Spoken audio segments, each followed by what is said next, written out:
So, hello, and welcome to 2025. Anyway, so today I'd like to take a look at these items, which I believe are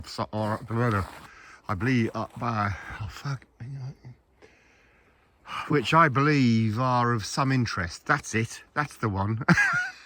Anyway, the reason why I say this is because this is a, well, okay, what it is it's a 1968 pattern DPM combat smock, okay, or combat jacket. There's little Jimbers. It's -11 today, so he's wearing his jacket. He's wearing his jim jammies, aren't you, mate? To keep warm a bit. It is, isn't it? Because he has to come out with me and do these things. Let's get that on you straight, my old son. Good boy. Let's get that on you straight. There we go, mate. There you go, my son. Good boy. So back to the question. Back to the chase. This 1968 pattern jacket. Well, they were issued in 1971 to the British Army. First of all, they were a lighter pattern that had like little dots as the colours blended in, and later on that was deemed as no good for night vision of the time. Russian night vision could spot them a mile off, so they darkened the pattern. I don't know why they got rid of the dots, because they came back in the later patterns, but no, for some reason, probably manufacturers. But so anyway, this one, it says there on the tin, Smock Combat, size 3, and there's a NATO size there, and it was made by Cookson and Clegg, and there's a CT48 1418 number, and there's a space for name and number and all the rest of it. Name and number, lad! Anyway, what's interesting is that this part of the label, which tells you how to care for the jacket, you know, what to do in cold weather, all the rest of it, all the thing, I hope you can see that and read all that. Anyway, that used to be down here, but not anymore, not on this jacket. Now, I've looked this up. The CT4B 1418 Cookson and Clegg, couldn't find the exact thing, but that jacket pattern, well, CT4B was 1984, and there were other clothing types. I'll try and leave a link below if I can still find it.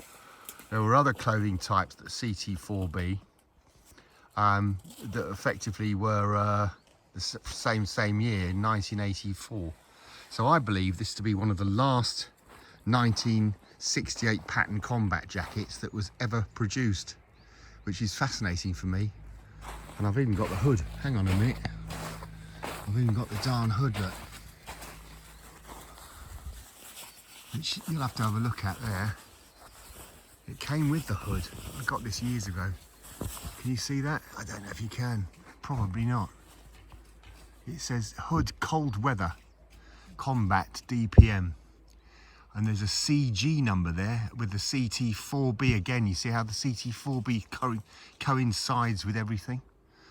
This is a size 1, which is odd, because I'd have thought they would have had a size 2 hood for the size 3 jacket, because that's usually the broader chested jackets need a larger spread on the buttons, you know, because the hood is buttoned on by 3 buttons. But no, obviously not. So it's quite, it's in lovely order. It's never been issued, this obviously not. It's got the usual things. It's got the beaver tail in there. That's what these 3 buttons are for, you see. Because you stick that under the old crotch and whistle Dixie, you know what I mean? That's probably not Dixie, but I try my best, you know what I mean? What's that doing on there? I've spat on it. But this is the liner for it. I don't know why this one's RAF, probably because I've pulled the wrong one out of the cupboard, because I'm such a dickhead. I've just pulled the wrong one out of the cupboard. I'm so sorry. I meant to pull out the correct liner that fitted this that it came with. I've got the wrong one. But this was the quilted liner that they used in cold weather. So you can read that for yourself anyway. It says, for the RAF, the Royal Air Force, liner smock man's ground tradesmen. It was to keep them warm whilst they were standing about, you know what I mean? What does it say behind there? Not a lot. and they're just velcroed across, and they're worn underneath the jacket, you know, like Jimmy's worn underneath his jacket, isn't it? Little sausage. But anyway, I hope you found this of some interest. As I say, I believe just before the 1985 pattern combat smocks came in the British Army, this one was probably one of the very last of the manufacture, one of the last of the Mohicans. The zip has no nomenclature, although it still is quite a hefty kind of zippity-coo. It's got the button closure, 4 flat pockets, 2 on the chest and 2 down below, and then there's the button adjustable cuffs, which I actually really like. And it's got epaulettes as well, it should have anyway. Yeah, it's got epaulettes on there, innit? Bingo. And draw cords. Sorry, did I fail to mention the draw cords, the tie-in piece there? Ooh, hello. Looking good, baby, looking good. And draw cords down below. And I think this was called a poacher's pocket for some reason. You can unbutton all of this and put some pheasants in there, isn't it? Lovely. Have a pheasant for Christmas. Anyway, I hope everybody's happy and well. And all the very best wishes and blessings to you all. Thanks ever so much for watching. And as well, you know, if you've got this far, no!